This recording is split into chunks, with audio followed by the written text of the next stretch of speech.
So it's not the official live, but now we are live. I think the only thing we're missing is Ashley for like new people. We might get Kirsten. This is weird. We got a good representation of the new folks at BHIS. We don't have Daniel either. Yeah. Well, he came in a little bit before you guys, so he's like one generation ahead of y'all. Okay. All right. So I know that's a weird thing, but that was like the first week.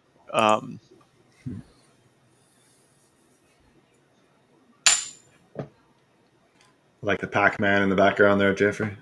Oh yeah, I like it. Oh, I like totally it. Old school. Is Ralph on vacation? I don't know. No, I see him green on Discord, but I don't know if he's around. Yeah, so you can ping him on Discord. But I say we do this. I actually did some research this time around, so I might be able to contribute a little better.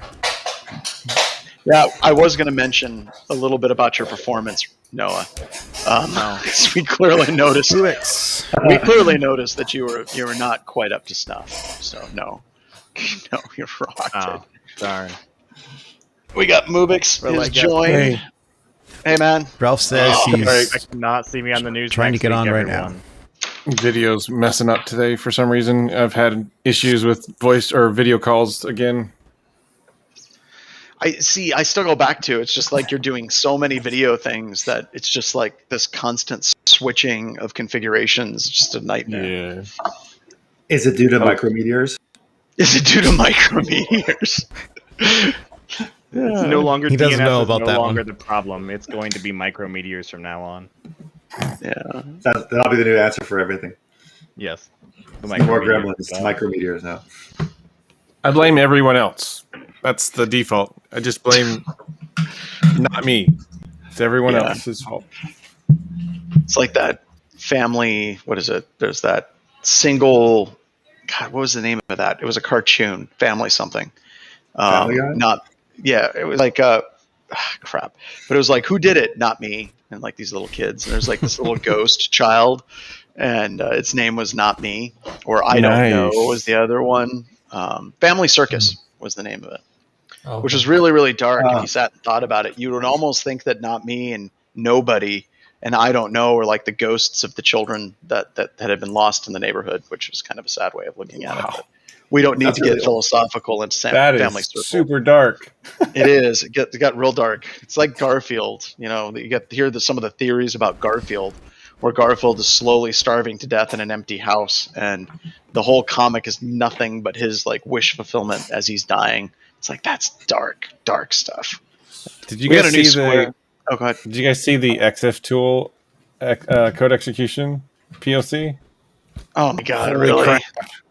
Oh yeah, like Virus Total, like all these different places that do XF data using XF tool, and like you upload just a JPEG and you get callbacks, and it's fantastic. Where the hell is this? Because I'm googling XF code execution. Because that's bad. Is that in one specific library? Remote code execution. It's in the tool itself. Oh no! We're live, by the way, everybody. Okay. Oh, We got sidetracked by remote code execution. it's fantastic. I have a little malware research lab thing that I have with Cuckoo, and it has XF tool in it, so it runs through a bunch of checks. And so I uploaded a basic example for this, and it absolutely ran. So it was fantastic. Oh my god! I love the example. PHP system, netcat, your IP, your IP port, execute bin bash. It's like, oh right? my god, dude. And yeah, I didn't know it was in the. So are they going to patch this, or are they like, now it's a feature? Yeah, it's patched in 12.24, okay. But like nobody's going to update this tool, right? Like, well, it's just so deep, so many things, right? Yeah. Oh, that's so good. That's so good. All right, so let's go. Go ahead.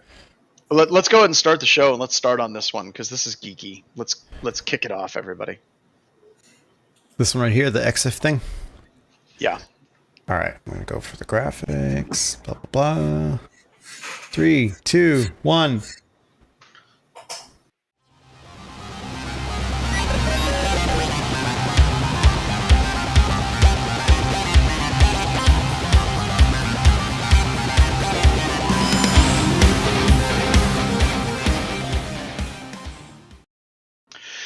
Hello, everybody, and welcome to another edition of BHIS Talking About News. This is the news show where we try to talk about computer security and do our damn best to avoid talking about ransomware as much as we possibly can. This particular episode, I am joined by a cast of characters, some of which you have not seen before, but you will be seeing a lot more of them in the future. As always, we're joined by Ryan, who I'm still desperately waiting for him to screw up so I can give him a hard time. But we wait. We still wait. I'm also joined by Dale Hobbs, who I've known for a long time and finally joined BHIS in the last couple of weeks. Noah, you might know him as Monopixel on the Discord channel. He's one of the nerd herders that has been picked up by BHIS because he's been awesome in the community. Jeff Wright, who I can say without question is one of the most obsessive compulsive hackers I've ever met in my entire life. The dude does not let stuff go. He also joined Black Hills Information Security in the past couple of weeks. We have Rob, of course, whose cameras are not working because that's just the way the too many video works. Calls today. That's too many just video what it calls. is. And we're also blaming it on micrometeorites possibly interfering with the satellites as well. And as always, the co-host, Ralph, jumped in as well. So how's everybody doing? Fabulous.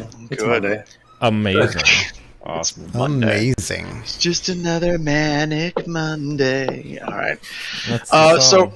So Rob, you were talking about this new EXIF vulnerability that popped up, and for those of you that don't know, EXIF allows you to read metadata inside of files and things like that, which is pretty cool. And we used it for years in Recon, where you could pull down files and you could see who wrote it, what was the software version, and you could do a ton of like Recon by pulling down files. Well, it turns out there's actually a vulnerability in that specific tool. So, Rob, do you want to tell us a little bit about it? Sure. So EXIF is literally the data inside of images, right? The extra interfacial information. And EXIF tool is a widely used tool as well. I think it's also a library that tons and tons of websites use. It's the de facto use case for getting EXIF data out of an image. And so there was an RCE posted, and I think that's actually the wrong link. That looks like it's 2020. I think this one's from this is last year's. Yeah. So This is one I was given. oh, sorry. I see Movix your has link. one. Movix has the patch. I see the new link. Got that. Yeah. There we go. So that's the All right, we're getting patch. this. And it was Oops, we're not. We're screwed. There's no patch for it, everybody. There's no patch. We're done. That's it. We're done. 4 patch not found. We'll get there. So, all right, keep So going on. anyways, so the interesting thing about this is that because it's used everywhere and because EXIF is a publicly available tool, all of the code is just directly there. So as you can see inside of the, it's probably too hard to read. Anyways, the patch changes and escapes certain types of characters inside of your EXIF data. And the nice thing or the interesting thing about this is if I upload a image with breaking some of these escape characters, then I can execute code inside of the EXIF tool.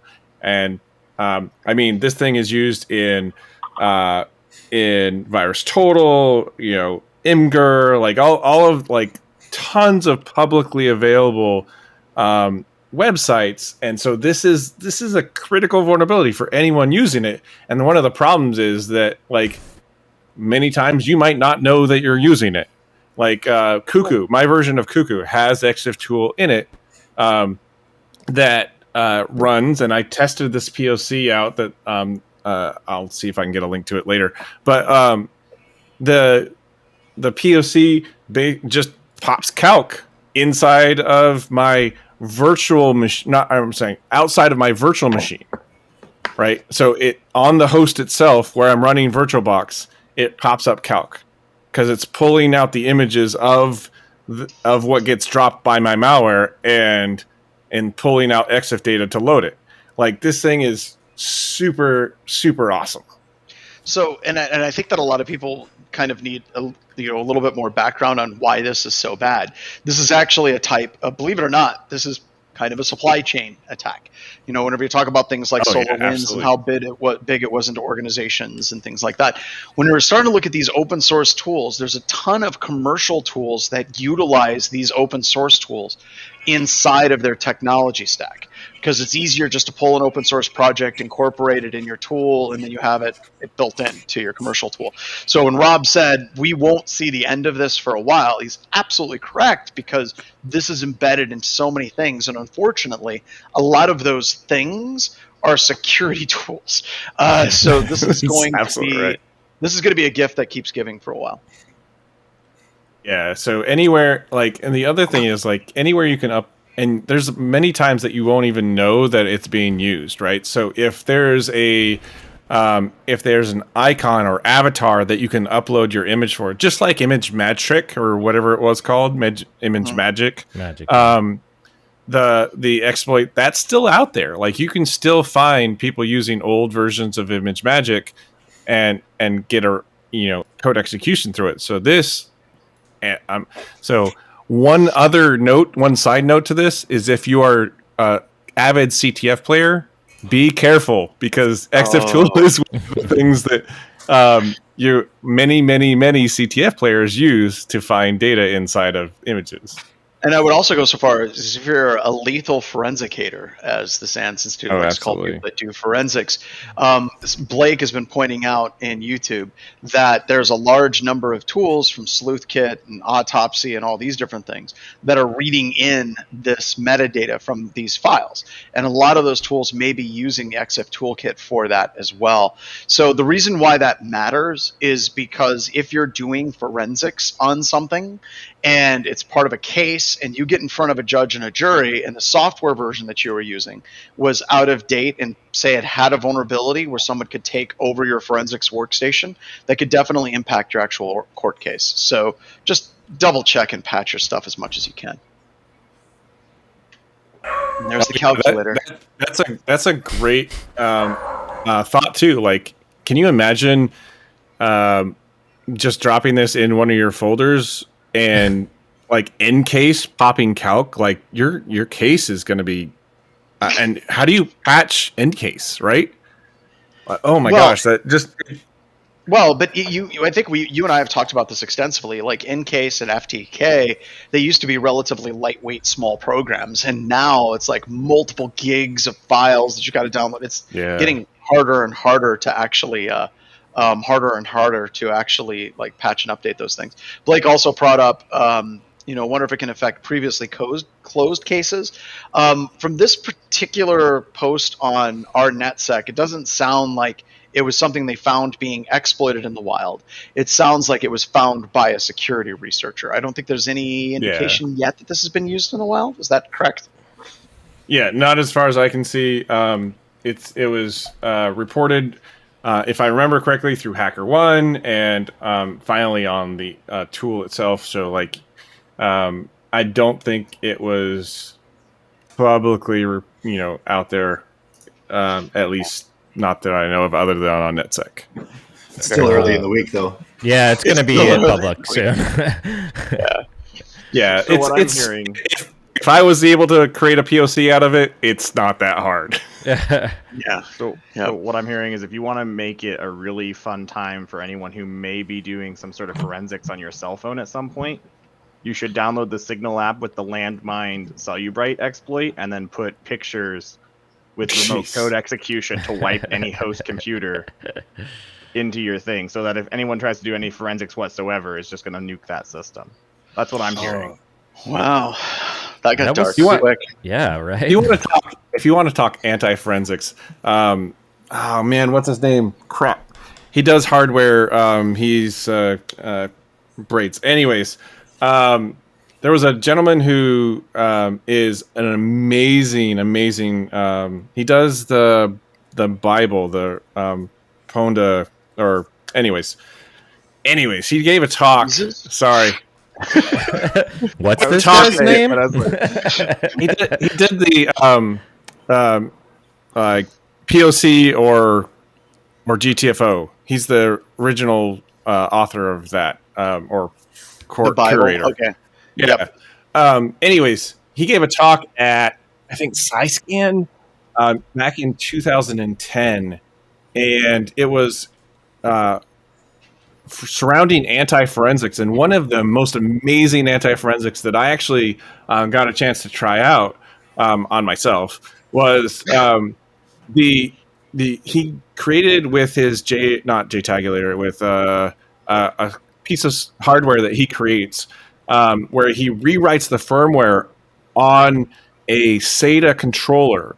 And what it does is when you read all randomly, it works just fine, like normally. A hard drive, because a hard drive never reads in sequence, it reads randomly. It operates just fine. And what he did was, if the controller sees sequential reads for more than X number of bytes, it would start outputting smiley faces for every single byte. I love And it. so the crazy thing is, like, his hard drive just works normally every day.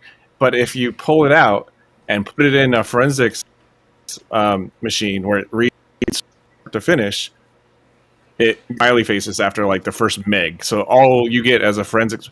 And the thing is, like, the SATA controller is not something you can easily replace because it's attached to the drive itself. And it knows all of the, like, the turns and everything. So if you talk to anyone in forensics, like, to be able to replace the controller that's on the drive, the little, piece of, PVC or whatever it is, like the. Anyways, I'm having troubles with words today. That's okay. I think We it's still get the idea. You know, that Yeah. whole idea of whenever you start seeing reads at a certain point, basically printing garbage. I don't know if anybody remembers, Jamie Butler released a tool, Black Hat, over a decade ago called Shadow Walker. And the way Shadow Walker worked is you would install it into a system, and as soon as it saw sequential memory reads coming across the system, sequential memory reads coming off of memory, it would page the malware out of active memory, drop it to the disk, and then basically have it marked to be read back in at a certain time frame. So you could literally just have your malware basically step out of memory and then come back in after the memory read came out. So, like, those types of anti-forensics techniques are always, like, really scary, but the thing that sucks about them is you keep on having people say, but this has never been witnessed in the wild. How many forensics engineers would actually be able to deal with something, right? Like your SATA drive doing that, or I mean, smiley faces would be pretty obvious, but like that memory read pulling it out. It's like at the end of all these presentations, like, no, we've never seen this in the wild. I'm like, that's probably because it's freaking hard to detect, much more so than it just not being used. But who knows? So what he said, what I talked to a couple of forensics guys about this attack, right? And what they said is, unless I know it's there, unless I am ready for it, like, there's no way I can get around it, because what it's doing is it's outputting smiley faces and writing to the disk smiley faces. So it's zeroing out the disk as you're reading it in. So, like, you have to be ready for that type of attack before, like, and it's too much work too, right? Yeah, absolutely. And I think his talk actually pushed Incase and other large forensic toolkits to stop reading start to finish. They started jumping around more, I think. Changing it up a little bit. Yeah. I wonder how many sites are using XFtool in the background to process images, right? To You mean do that. web? Oh, you Yeah, mean websites. but also websites, but web scrapers too. Yeah, Think yeah. about that. So I just wonder how many are in the background running this as, like, some kind of process to clean up the data on these images or to extract it. I mean, like, it could be mind blowing. I mean, there's Facebook. I don't know. I would say almost anything that is reading and processing metadata. I mean, this is like the main framework that's used across the industry. It's kind of like SSL for metadata extraction, right? Because I mean, there were tools like MetaGoofill and things like that, but this is the tool that you see used all the time. When you submit a photo now, most of the bigger sites, they'll strip the metadata from the images because people were going around and getting the original image and then looking at the metadata and be like, oh, look, now I know where you live, right? So I wonder if, there's not a bunch of sites that are already vulnerable to this because of the version. I mean, I don't know. If you're Facebook, hopefully you've decided to upgrade quickly, but, if that's what you're using. Yeah. Absolutely. Or running it in a virtual machine or some like really kind of isolated Docker process. But Rob just said, I'm going to have to look at this. Rob, let me clarify. I want to repeat back what you told me, because you said that you ran this in a virtual machine in VirtualBox and it popped a calculator on your host. Did I hear that right? What was happening, just to make sure, I have a custom version of Cuckoo.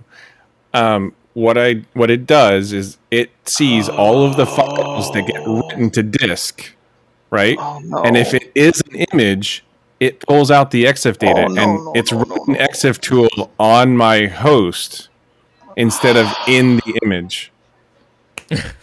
No. So it's a feature, but that setup, Rob.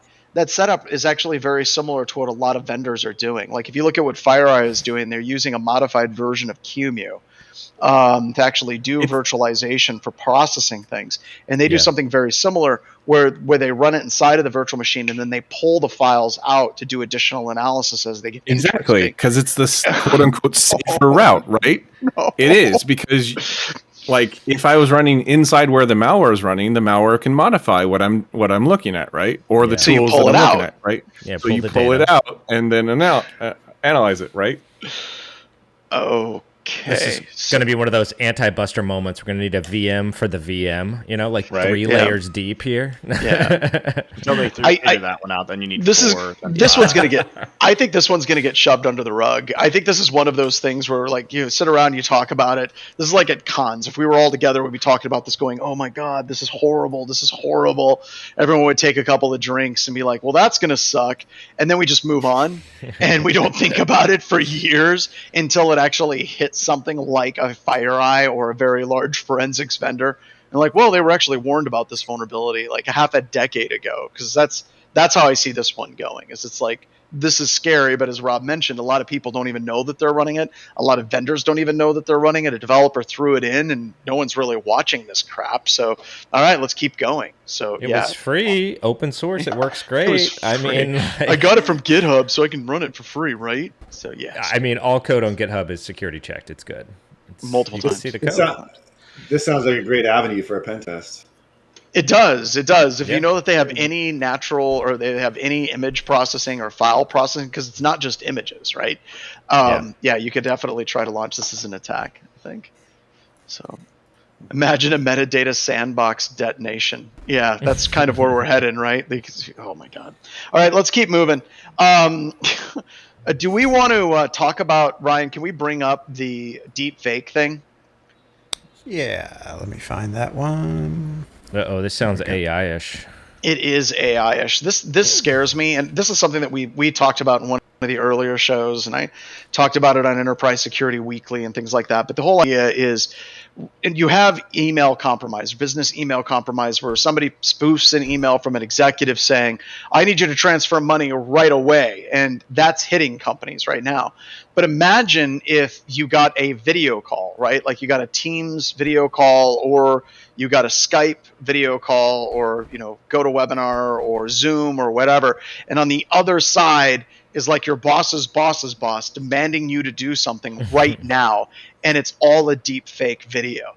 And apparently this is one of those things where, we talk about threat intelligence feeds, where a bunch of these different ransomware and different organized crime syndicates are actively talking about what tools are better for doing these types of things on the fly. So this is, talking about what they call it, synthetic identity fraud. Oh dear God, how the hell, what? So Ryan, you're an expert on this. You want to talk a little bit about how you can tell that, something's been messed up because of the pixels? Well, I know from Photoshop files that there are ways to look at. I should probably make myself bigger because yay, I can. And there are ways to look at a photo, and even though you may not be able to tell by your eye that it's been altered by Photoshop or some other software, there is a way to figure it out because, of course, nothing with computers are completely random. It's synthetic random, so there's always some sort of a pattern in the way the bits are making up that image. So in theory, you could figure out, in my theory anyway, I haven't really seen anything like this across the web, but you'd have to have something like that analyzes the video to be able to tell, is this synthetic or is this a real face? And so that's just of what I've got.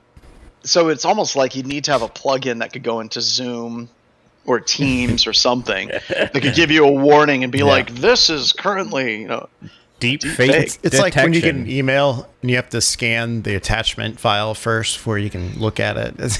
Yeah, absolutely. So how do we deal with this in security? Go ahead.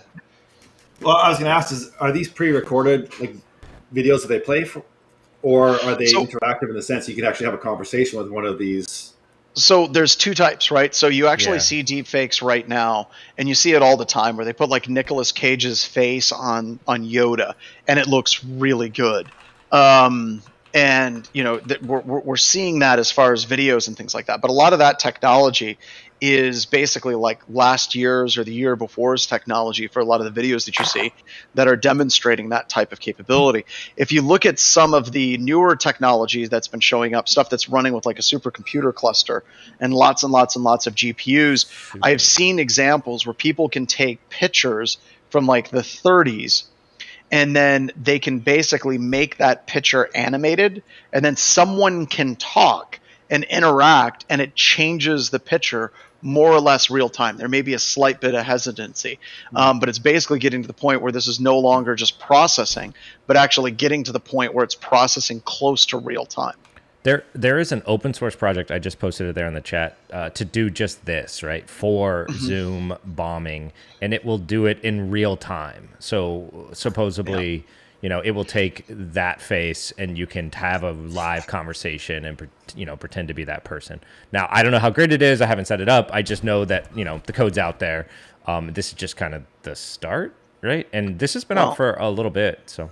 Yeah, and the example that they have is just like Mona Lisa, where somebody is basically having their face ran by Mona Lisa. There it is, which is just crazy.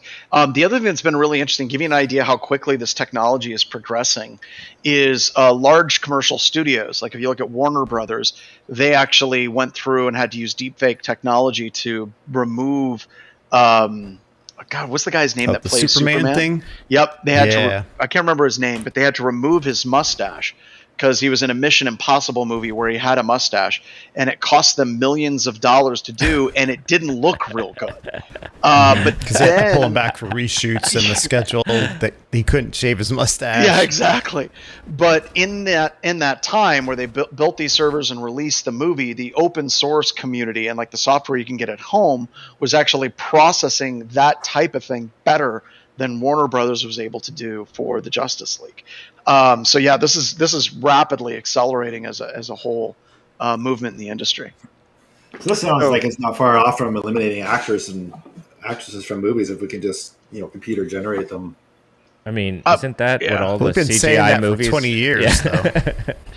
Yeah, that's when CG first came out. When Lucas started doing all the crazy stuff with the prequels for Star Wars. That's what everybody was saying. It's like, and even Jurassic Park. It's like this is going to be the end of actors, and no, it's not. It's just another tool in the toolbox. Well, it may be the end of some actors, right? If you look at some of the movies like Rogue One, and even like the recent Star Wars movies where they were basically, taking some older characters and then dropping them back in to it. So I think I agree that it's not going to completely remove actors. But I mean, for something like this, where you can actually have like crappy video quality may be in your favor. And if there's jitter, people are used to seeing jitter in video conferences. Oh my God, this is absolutely going to be something that we are going to have to deal with in this industry. And I don't aside from what Ryan was talking about, how the hell do you train someone if you get a video call from your boss? Don't trust it. Like, where are we? No, you're gonna need a safe word. You're gonna have to have a safe word. Need a safe word. What is our safe word? Avocado. Okay. Corporate. So is this the beginning? kind of- Is this the beginning of corporate safe words? As Yes. like brought up in user awareness training. So, oh my god.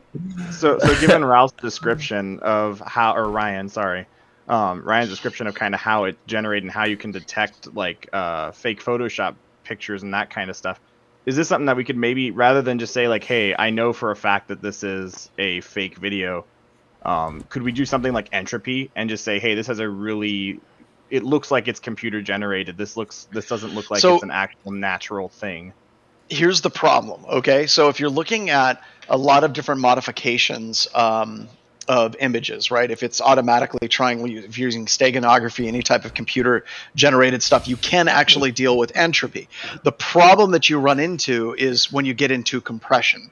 So whenever you're dealing with a video and you're transferring data over video, or if you're trying to do modifications, like if you're going to check the entropy, what a lot of compression algorithms will do is very, very similar as far as whenever you look at the bits and bytes to what deepfakes do. So like if you're looking at compression, it's like, well, here's some blue.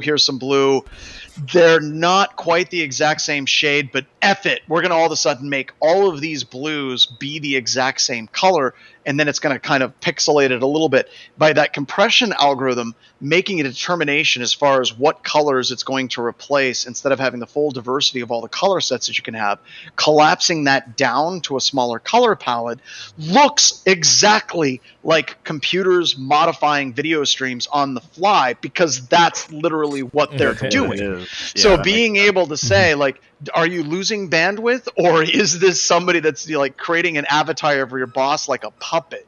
That's kind of that's a lot harder to start, writing a computer program to determine the differences of it. And I know that somebody right now is like, wait a minute, I know math, and there's going to be a Usenix paper coming out next year on how to actually detect this. So let's hope that that's what we end up with sooner rather than later. So if my boss tells me that I need to work a couple extra hours, I can say deepfake and say no. Yeah, absolutely. That's gonna be the buyout now for everything. Oh no, I was gonna do it, but Screw you're a off. deep fake. Yeah, I'm not going to follow this. It's a deepfake. Fake work.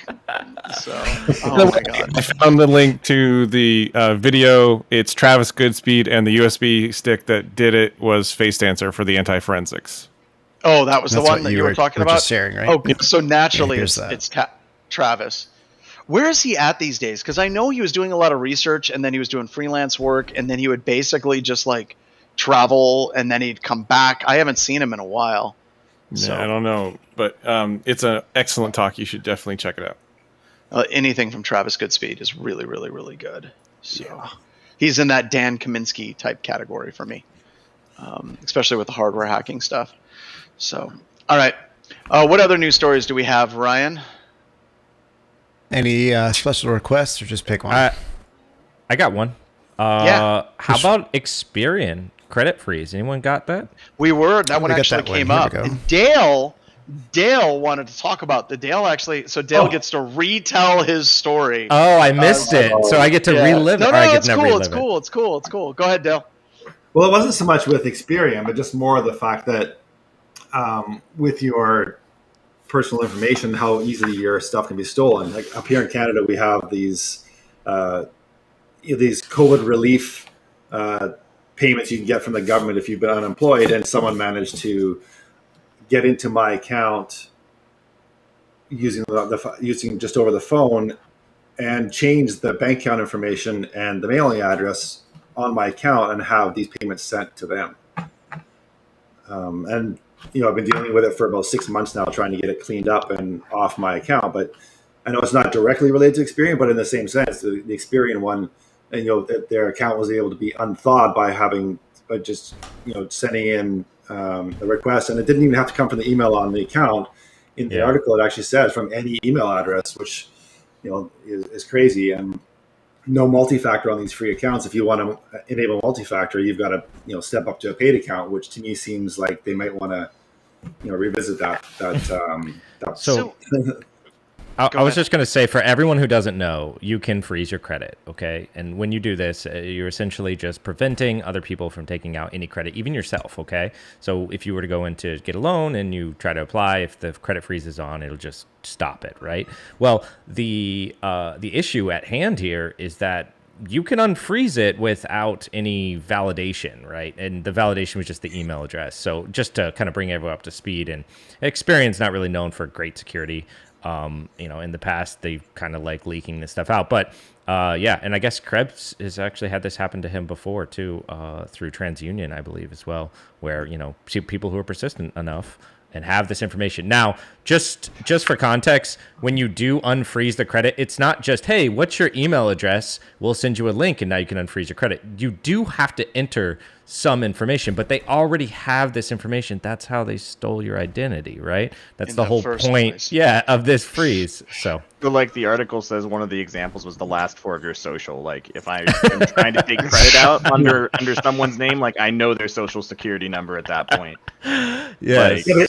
But it doesn't even have to be an email address on file. It says any email address. Yeah. And to make things worse, it doesn't even send any email notification when the PIN's been reset. So even if someone does reset it, or someone does reset the account, you don't get a notification that your PIN's been reset. But thank God capitalism, you can pay Experian for a special version that includes two-factor and definitely lets you know. So I knew there was going to be a solution to this problem. I knew they were going to have a solution to this. It just involved giving them more money, right? But this gets into this weird place, right, where you have to be like, yeah. But this gets into that weird place, right, where you have like these groups like Equifax and Experian who have a tremendous amount of data, a tremendous amount of power, and like you as an individual have like no control over it, like at all. I mean, it's just, I don't know like what the answer to something like this is, right? Because Experian's stock hasn't been hit with this at all. It's not really a problem to them because Experian now knows what the bar is. They're like, well, how bad of a security issue is this? Because it's not like all of our data was hacked and, taken, because that's bad and that we're just fine. So anything below a critical is not worth fixing. Yeah. So what, right? So, you know what? The new CISO is like, what we need around here? More interns to blame. If we have that, we're good to go. But like, what the hell is the solution to this? And I've talked in the past, a lot of paycheck processors, you can basically call and say that you're from a company and you can be like, I need to add a new employee. And they're like, okay, what's their salary? It's $250,000 a year. And here's their banking information. Thank you very much. And the organization wouldn't pick up on it for quite a while. So this is just that weird place where there's very little authentication. I think we spend so much time on patching and standard traditional hacks that we kind of miss the plot on some of these other things like deep fakes and this Experian credit unfreeze. Also, it's novel for me because what the hell? Like the attackers, there's plenty of people to go after. Like, what was it? Did this person like make them mad to the point where they're like, no, we're not done with you yet. We're going to unfreeze your credit and continue screwing you over because there's better things we can do, but we're not going to do those. It sounds a little personal almost, right? Like, oh, you froze it? We're coming after you. Yeah. Yeah, no. I mean, why would you do that? The pen tester version of this is when you have like a domain admin account and another domain admin account, and they lock the one domain admin account, and then you just unlock it so that you can keep using it. Oh my god!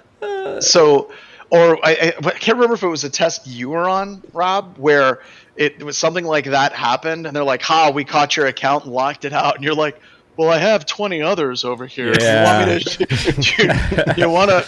Are these ones that you want to lock out? No, I can do it. I don't want to overburden your help desk team. I was on an engagement once, and we were doing that. We compromised a couple of machines. We had a bunch of accounts. Like we had like hard levels of access, and it was at the very end.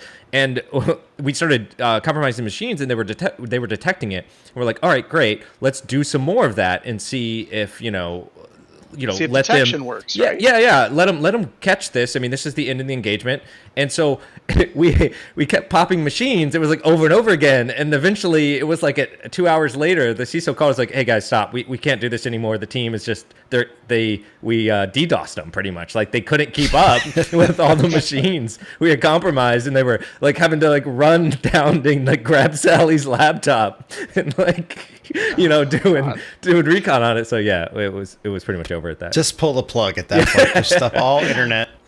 So I was on a test where I was asked by the CISO to add a new domain admin account so that they could see what their incident response would do. And so I added a new domain admin account, and like 20-30 minutes later, it gets deleted. Silence. No one hears anything. The CISO doesn't get a report on it. Like no one. So I like the next day we go back in and we report to the CISO, like, did you hear anything? He's like, nope.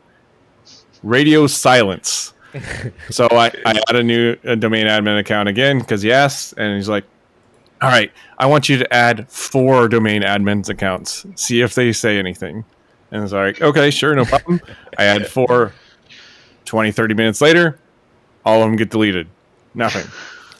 And he's like, okay, we're going to up the ante on this one, because he was on the phone with us when we did it. 20 accounts.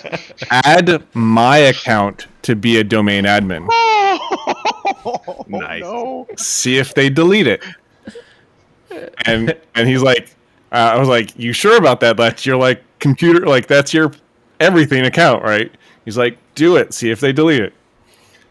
So we're actually watching this guy's screen because we have admin access on his box. So we found out who was doing it, and we got admin on his box, and we had like screen sharing turned on for his thing. So we're watching him, and he hovers over the delete button like for 5 minutes. It's just right clicked and pulled down, and it's over the delete button, and he's just sitting there. And we're on the call just hysterically bawling our eyes out because he's just sitting there not doing anything. Click it. The guy's got 1 foot out the door ready to like, he's burnt out at that point. Change management. I've had it with these guys. This is it. So, oh my God. He doesn't do it, but he messages, like it's a sysadmin, and he messages the CISO of the company. He's like, did you add yourself as a domain admin? And the CISO's like, no. He's like, okay, and then doesn't do anything about it. Like doesn't report it, doesn't send it anywhere. Just leaves it in there as a domain admin. And we were just dying laughing. Was his SOP just straight whack-a-mole? Like that's how he dealt with this is how he dealt with stuff. That's what sounds like. We had a very long conversation with him afterwards. Yeah, it's like what? So 1, you were catching it. 2, you were deleting it. So kind of kudos on that. But 3 is really important. Why? Like there should be some notification. We appreciate the initiative, and we need to refocus that in an appropriate direction. That's his whole security. His whole like security posture is just finding viruses and deleting them and hoping no one finds out. We have all seen that. Like I think back in the early 2000s, where AV was first getting started and coming up, you would hear. I mean, even when I was working at Accenture. We had a systems administrator that literally, as soon as an alert would pop up, he would go to the system remotely and delete the file. And we had no idea why the hell he was doing that, even though it was automatically deleting it most of the time.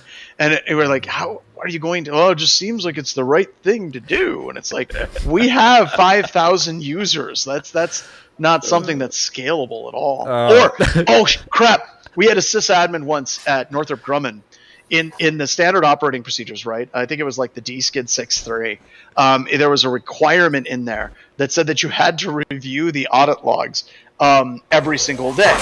And I was in his office talking with him, and he had up on his screen the security event logs on a Windows server, and he was just scrolling through them while we were talking. And I was like, what are you doing? Well, the DSKID 6.3 says that I've got to review the event logs every single day. I'm like, what the hell? Like, manually, he was just scrolling through them. I'm like, what are you looking for? I don't know. Good on you. There's something red and blinking is sticking out. Like, then I'll look at that. Otherwise, Yeah. My favorite war story, though, this is just slightly related to that in this expression about someone's face. We put ransomware, a fake ransomware on the device, and it popped a message, and we turned their camera on, right? So we're watching them as they get the ransomware notice, and they're like, they're on the IT team, and it was just like, that's it, man. time for lunch. I'm done. They're done. Walk away, man. Just walk away. Yeah, he didn't do anything. I swear to God, he walked away, and we were just dying. And we had their CISO was watching, or like we showed them the video, and it was, oh my God. See, now way back in the day, this is like old hacker story time.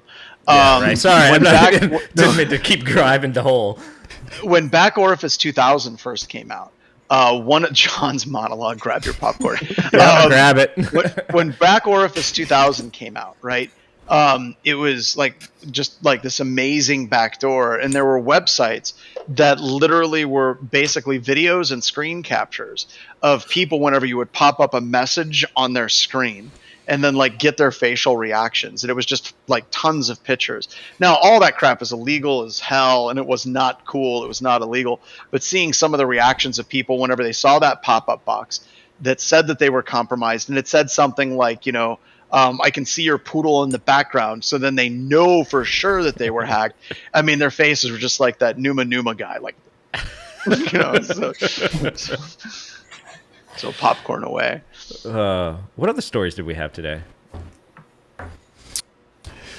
We've got Python. We've got submarines, Linux, Microsoft. Let's talk about the SAP. Linux. Let's talk about the Linux ARM 32-bit memory leak vulnerability. So this is a pretty cool one. Whenever we talk about the vulnerability that we were discussing a little bit earlier with EXIF, whenever you're looking at things like pwn to own, and I really wanted to talk about this in the context of the news, you'll hear about attackers that end up chaining multiple vulnerabilities together in order to gain access to a computer system. So you'll see vulnerabilities that come out that honestly don't seem all that interesting. Like this particular vulnerability allows you to utilize proc and then a process ID and syscall to dump 24 bits of random memory out of a system, which honestly, once again, doesn't sound that interesting at the end of the day, but it actually is.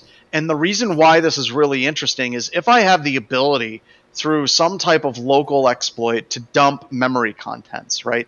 It opens up the possibility of me doing two different types of attacks. One of them is bypassing things like address space layout randomization. Whenever your operating system starts with ASLR and KALSR, it randomizes where in memory different applications are. And if you can take a vulnerability like this one and you can start mapping where these different things exist, then you can utilize another exploit that requires a return pointer to land in the proper place. Because address space layout randomization was designed to make exploits more difficult, because trying to jump to a memory location, if you jump to one that's not where you're destined to go, then you get a segmentation fault. So if you can actually map a little bit of the memory, it opens up the ability for you to jump to the appropriate location and execute properly. The other thing is if you're dumping memory, you might have the ability to actually identify whatever canary protection tokens are in place before the return pointer. So a number of operating systems will use canaries in a variety of different ways. You have null canaries, randomized canaries, XOR canaries, terminator canaries.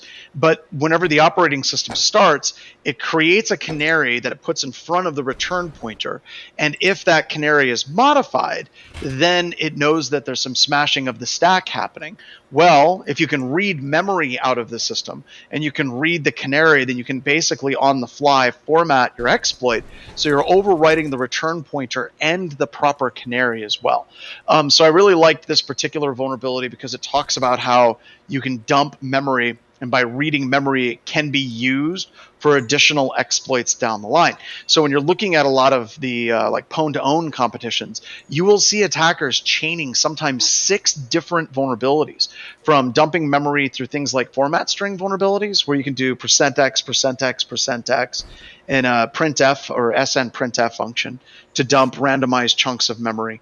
And ones like this where you can actually read arbitrary memory as well. So I really like this because, you know, if you're watching the news and you hear about an exploit, a lot of times it's not just an exploit, but it's a whole bunch of exploits chained together to actually allow that remote code execution to fire properly.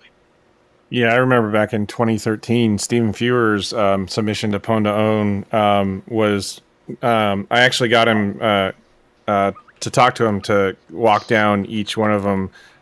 Super lucky to be able to do so, but there were 13 exploits just to get into, I think it was Chrome on Windows at the time. Like just amazing work.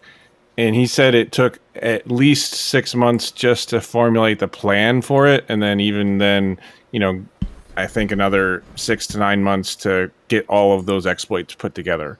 Like that is, and that's not just dedication. Like, right. That's not, you know, after hours for an hour a day. That's like hours a day for 6 months kind of deal.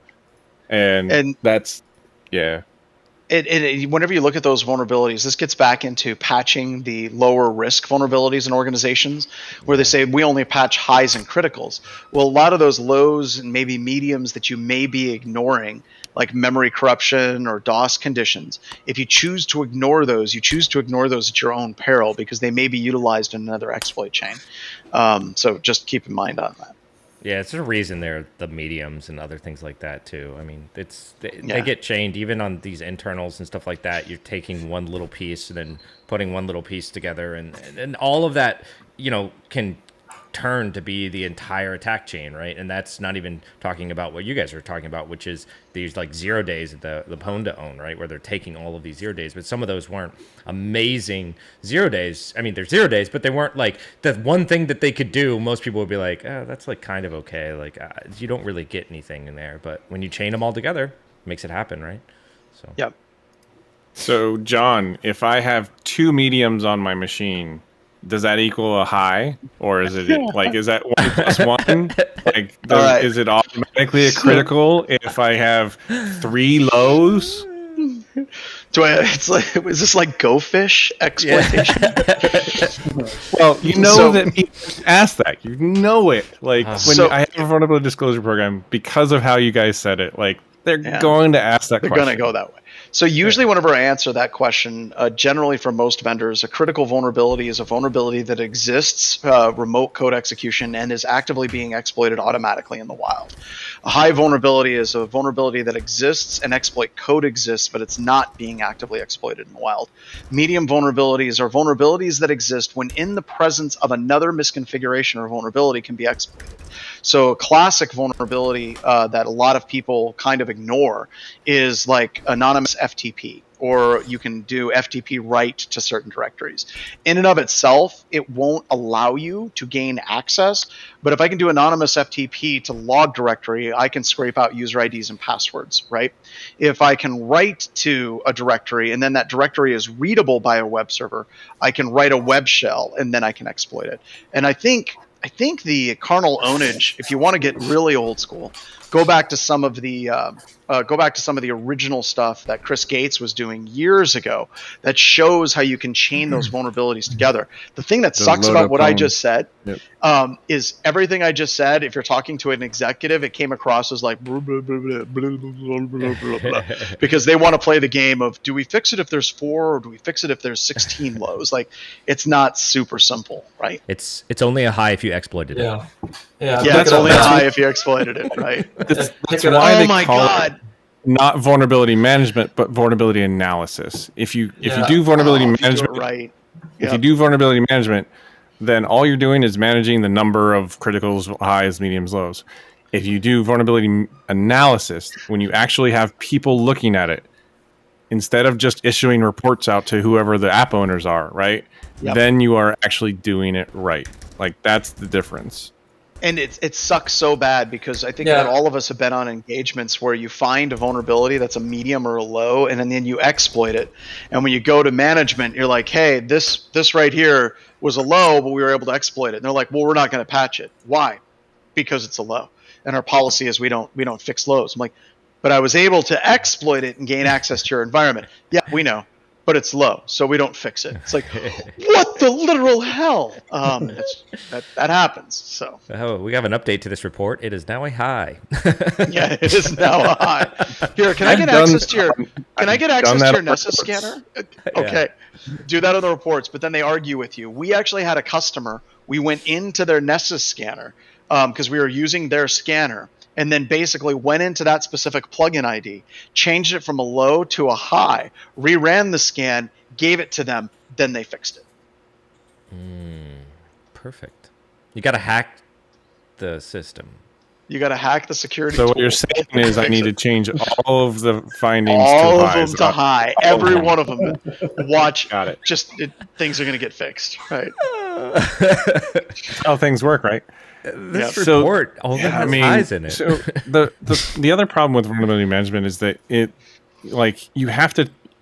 expect that the vulnerability management team, like the companies that do the research and put in the checks and all that kind of stuff, have a good sense of what level it's at, right? And what the vulnerability exists, and they can only do so much. They don't know what your network looks like, but like sometimes I have to question some of these companies because, like, if there's a PHP plugin that has an exploit that only works if you have 17 things trained together to and differences in this configuration and that configuration, and it's a critical because it's RCE, like, that's when I get like on my soapbox and start yelling at the sky, is because like you're having companies patch a PHP vulnerability that is 100% not vulnerable in their network because they don't have this crazy configuration, and the app owners are getting pissed off because they're like, this doesn't affect me, and the vulnerability management team's like, it scans, it shows up as vulnerable because you have PHP version 1.2.3, and the app owners are like, it's not vulnerable. And we don't run that, and and back and forth, and just getting that animosity between the two, right? And so, how do we get the industry to stop having idiotic vulnerabilities that don't apply to 90% of everyone who runs the tool or software? You just change the finding to low, and then they will. There you go. I think that's why so many vulnerability management tools are trying so hard to come up with automated vulnerability prioritization, even though I think it's garbage, right? At the end of the day, that your precious snowflake organization has got to come up with its own management approach, right? But we want the tools. We want Tenable. We want Rapid7. Just tell me what I'm supposed to do, right? And they don't understand that it's complicated and it's hard. And they're just like, well, it would be a lot easier if it just went through and fixed everything for us. And we're not going to have that anytime soon at all. So I guess, Rob, what I'm going to say is I think we should all be happy because that's job security, right? No. I would love not to have a job. I'd love to find another job. Oh, my God, right? Okay, before we close off, what would be your job? What would you do if cybersecurity was solved? It was solved. And all the marketing of Cylance and CrowdStrike and Palo Alto was true tomorrow, right? If all of a sudden they did everything that they were going to do, what would you do? So, Rob, I would absolutely be a state park ranger in an instant. Oh my God, that's such a good one. Whenever I'm hiking through like the backcountry and you see that park ranger that's like walking around, they're like, what do you do? He's like, I just walk around here, help people out, and set up my hammock and sleep under the stars. I'm like, you're my hero. Dude, that's a good one. Yeah, Best job ever. Good. Best job ever. Dale, you. I'd be a limousine driver. You limousine driver. Absolutely. I like that. Wouldn't be boring big, at all. Huge, long ones. Oh God, that'd be cool. All right, Noah. Oh, it would totally be like private jet pilot. That would totally be it. Kind of There you similar go. to Dale's, setting your sights a little bit higher. All right, so Ralph, crypto mining. Do you really have to ask?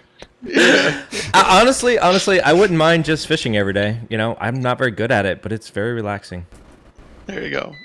Jeff. I don't know if Jeff can hear us. I beta test Minesweeper upgrades. There you go. Minesweeper upgrades. Wow. All right, Ryan. I know it's a little bit easier for you, but if you had to do something else and money wasn't an issue, what would it be? Oh, geez. Well, it's something with automotives for sure. Okay. I'd go racing. There you go. Racing. I follow Chris Brenton. There. Oh my God. Have him giving me lessons. There you go. That would be a good gig.